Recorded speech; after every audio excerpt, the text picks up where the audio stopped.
So the other day I jumped in the vet and pushed in the clutch pedal and went to the floor. So I looked, I got no fluid in the master cylinder. So we're going to replace the master cylinder and the slave cylinder today. First thing we're going to do is take down this cover and disconnect the push rod from the master cylinder to the clutch pedal. Right, so you got like three 7mm bolts on the top and then one 10mm nut down at the bottom. You can see the trail of brake fluid.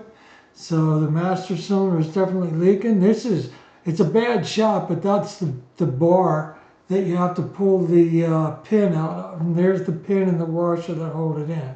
So now I got that out. The next step is to loosen up this nut on the line, because there's no way to get both bolts out while that line is still tight and in the way. So we'll get that up and we'll move it out of the way. Then the next thing we're going to do is go ahead and pull out these two bolts. That should let us get the master cylinder out of there.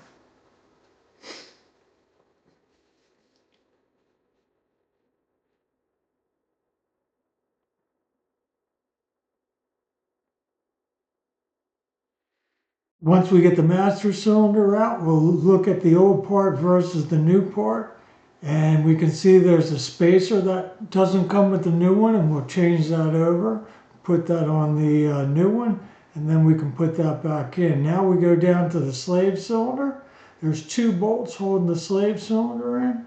So we'll go ahead and take that out. I'll pull that rubber boot back and see if that's leaking, right? Because that's where the push rod to push the clutch fork is. And I pulled that back and it doesn't really appear to be damp, no fluid pulled out of it. So the next thing we'll do is take off this brake hose. Now notice that square fitting, that's going to come into play in a little bit.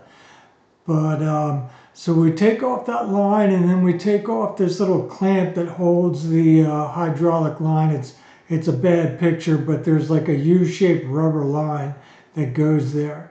The next thing we're going to do is we're going to pull out that slave cylinder, right? Two bolts. We'll pop that out.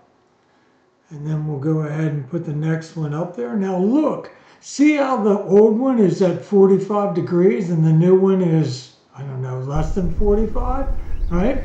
So remember that square that I told you about? It will no longer fit, right? So what I had to do is go make a new line and change the banjo bolt. Right? And so evidently the slave cylinder, they don't make the old slave cylinder anymore. So you got to do it this way. All right, so we'll go ahead, we'll put the master cylinder back in, right? We'll put these two screws back in there. And then once we get those screws in there, the next thing we'll do is jump under the dashboard and we'll get that clip back in there, and then we'll come back out and tighten up these two bolts.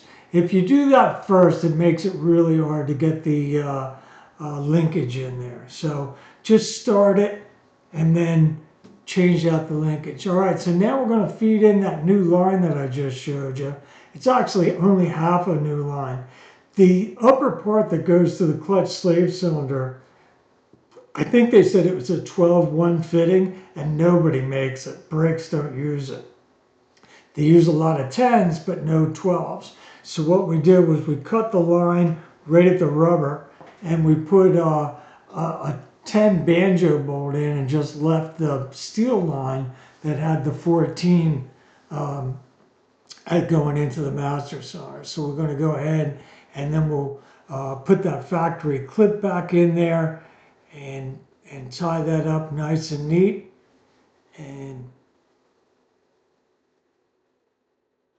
now we've got that in there. The next thing we're going to do is make sure that everything's where I want it, and then we'll go ahead and tighten up that last little section. If you tighten that up before you put the banjo bolt on tight, then the line would stay twisted, right? So you want to make that the last thing. So now I've got that all lined up. Everything's back in there. Alright, there's the factory harness that grabbed the old hose, comes over, and now that's a nice smooth transition to that banjo bolt to a different angle. Last thing we'll do is go ahead, vacuum bleed it, and take it out for a road test. Alright, thanks for watching. I appreciate it. Please like and subscribe.